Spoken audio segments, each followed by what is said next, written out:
د یو کس نه د ماسخوتن په فرض مونځ کې داسې غلطي شوې وي چې دغه غلطۍ د وجې نه په ده باندې دا فرض دوباره راګرځول لازم وي. ټیک شوله، خو دا پته دته کله ولګي چې ما نه غلطي شوې ده او زه به فرض دوباره کوم، دا پته دته د سنتو د وترو نه پس ولګېده. نو دلته سوال دا دی چې آیا دلته به اوس صرف دی دا فرض کوي که نه دا ټول مونځ به راګرځوي، وتر او سنت به هم راګرځوي که نه صرف فرض به کوي؟ یو سوال دا شو. دویم سوال دا شو چې یو کس د ماسخوتن مونځ د نیمې شپې نه واړو خو سبا لا ختلی نه دی، 2 او 3 بجې کوي، نو آیا دا مونځ به قضا حسابېږي که دا مونځ به ادا حسابېږي؟ دلته مسله څنګه ده؟ دا دوه ضروري مسلې به په دې ننني کلیپ کې بیان شي. ګوره جي، اول مسله دا ده چې د یو کس نه د ماسخوتن په فرضو کې داسې غلطي شوې وي چې په هغې په وجه په ده باندې دا مونځ دوباره راګرځول لازم وي، یا تې واجب پاتې شوي دي یا تې په واجبو کې تاخیر راغلی دی، وجې سجده سهو لازم شوي، سجده سهو چې سړی ونه کړي دا مونځ پې دوباره راګرځول دا پې واجب دي. ګوره یا د ده نه رکات پاتې شوی، نو چې رکات پاتې شو خو فرض پکې پاتې شو، نو دا مونځ به خامخا دوباره کوي.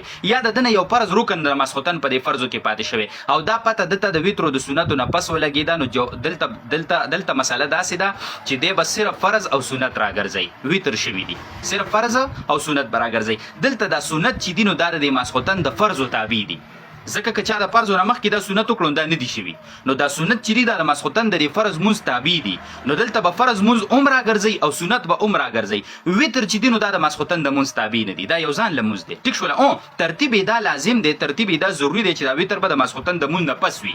خو که دا ترتیب د چا نه د عذر د وجې یا د هیرې د وجې د بلې د وجې نه دا ترتیب پاتې شو، ټیک شوله که نه، نو دلته بیا دا وتر شوي دي، نو وتر دوباره راګرځول دا نشته دی. دغه شان ګوره که په رمضان کې داسې وشي، که په رمضان کې داسې وشي که نه چې ده تراویح هم کړي دي او د وتر هم کړي او دته پته ولګېده چې د ماسخوتن دا فرض زما نه دي شوي، نو دلته به فرض هم راګرځوي، سنت به 2 رکاته هم راګرځوي او 20 رکاته تراویح به هم راګرځوي، وتر یې شوي دي.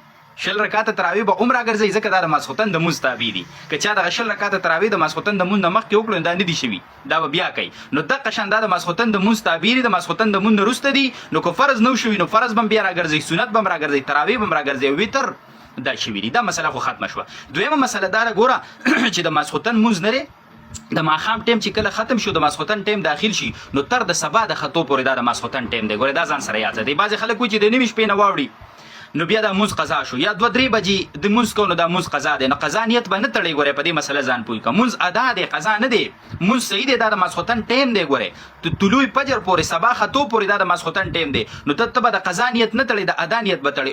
د ناراستۍ د وجې نه، د غفلت د وجې نه، غلط عادت جوړ شوی مونځ کې، د ماسخوتن مونځ کې د نیمې شپې نه زیات تاخیر راوستل دا مکروه دي. خو بیا هم ګورې مونځ قضا نه دی، یاد وساته، ثواب کې به دې کمې راشي. دا تاخیر په غفلت د وجې نه دا مکروه دی. ټیک شوله، او که د عذر د وجې نه یو سړی ویده شوی دی، ډوپوی شوی نه دی، یا مثال بیمار دی او 2 بجې 3 بجې سترګې وغړېدې لکه ماسخوتن مونځ مې نه دی کړی، نو بالکل ادا دی، قضا نه دی. جی ښه، دا ضروري مسلې وي د ماسخوتن د مونځ په باره کې، ضروري په خپله واورئ، زده کړئ او ملګرو سره شیر کړئ. وصلی الله علیه